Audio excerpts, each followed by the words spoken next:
Bloomberg Audio Studios. Podcasts, radio, news. The Stock Movers Report, your roundup of companies making moves in the stock market, harnessing the power of Bloomberg data. Let's take a look at some stocks on the move today in Europe. I'm Joanna Bersecci with Caroline Hepker, and we're joined by Bloomberg reporter Chloe Melly. Chloe, let's discuss what's been happening with European airlines. A hack has been disrupting airports across Europe. How are markets taking the news?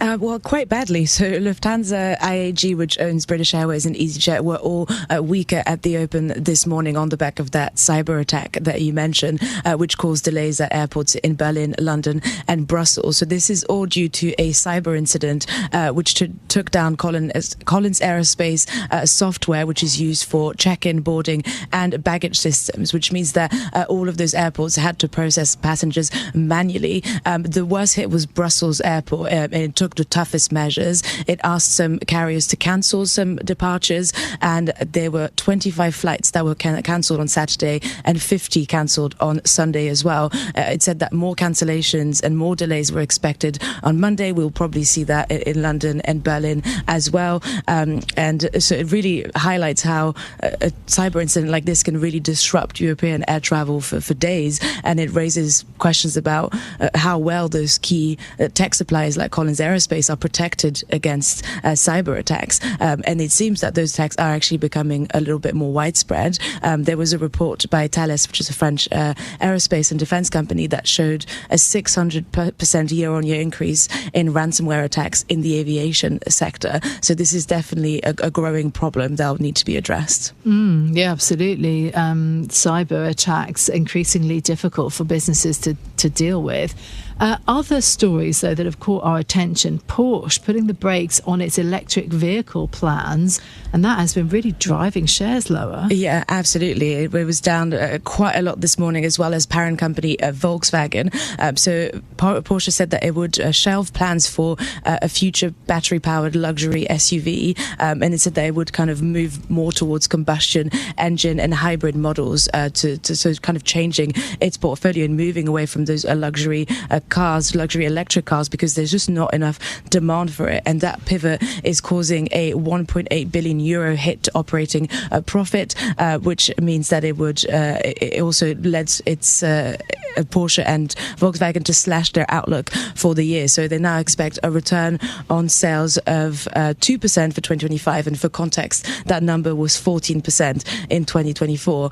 This is also the fourth guidance cut this year for Porsche, and it's been dealing, of course, with that low demand for electric vehicles, but also tariffs have been weighing on it, and also a slowdown in China, where there's been so much competition from local EV manufacturers as well. And the share decline has been so great that it has dropped out of Germany's DAX index. That's something that happened a couple of weeks ago. So this is really yet another setback, and doesn't really spell good news for that car making sector in Europe, which has already been having a tough time this year, as we remember from the second quarter earnings season, of course. And European banking consolidation has been a big theme. Sabadell, BBVA, the saga continues. What's the latest there? Yeah, so BBVA has increased its value for its takeover bid for Banco Sabadell by about 10%, and it did that just before the September 23rd deadline to improve that offer. So the new deal now values the bank at around 17 billion euros, which is around a 1.6% premium to the market value at Friday's close, and the previous offer valued it at around 15.5 billion euros. So quite an important boost there. The improved proposal is a shift in strategy, because BBVA spent the last few months insisting there was really no need to sweeten the offer, and while Sabadell continued to say that the price was too low, but now BBVA seems to have changed its mind. It's actually driven the shares lower for both of those companies this morning, so it's unclear why the market is not rewarding this potential M&A consolidation, but it seems BBVA changed its approach to avoid what happened the last time that it tried to buy Sabadell, which was 5 years ago, and that failed because of a disagreement over price. So now it's kind of changed its tune a little bit. The Stock Movers Report from Bloomberg Radio. Check back with us throughout the day for the latest roundup of companies making news on Wall Street. And for the latest market-moving headlines, listen to Bloomberg Radio live. Catch us on YouTube, Bloomberg.com, and on Apple CarPlay and Android Auto with the Bloomberg Business app.